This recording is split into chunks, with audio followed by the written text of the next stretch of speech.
Salam olahraga. Kembali lagi di AHM Channel. Sebelum melanjutkan menonton video ini, mohon dibantu subscribe, like, komen, dan share-nya untuk mendapatkan video-video terbaru selanjutnya. Terima kasih, semoga Tuhan senantiasa membalas kebaikannya.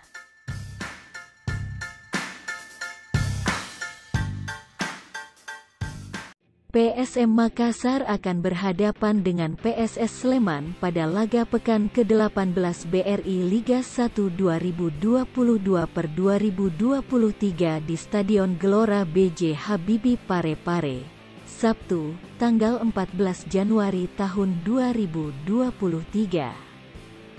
Laga antara PSM vs PSS dilaksanakan tanpa penonton dan kick-off dimulai pada pukul 16 WITA. Live streaming di video. PSM adalah juara paruh musim BRI Liga 1. Mereka hanya sekali kalah dari 17 laga yang dimainkan. Sementara itu, PSS Sleman berada di posisi ke-14 klasemen BRI Liga 1 dengan 16 poin.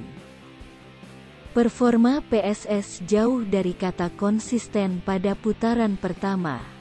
Namun, mereka acap kali tampil mengejutkan pada laga tandang seperti saat imbang lawan Arema FC dan menang lawan Persik Kediri.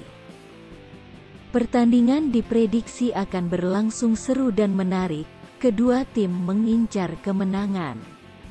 Link live streaming bisa dicek di deskripsi video ini. Terima kasih.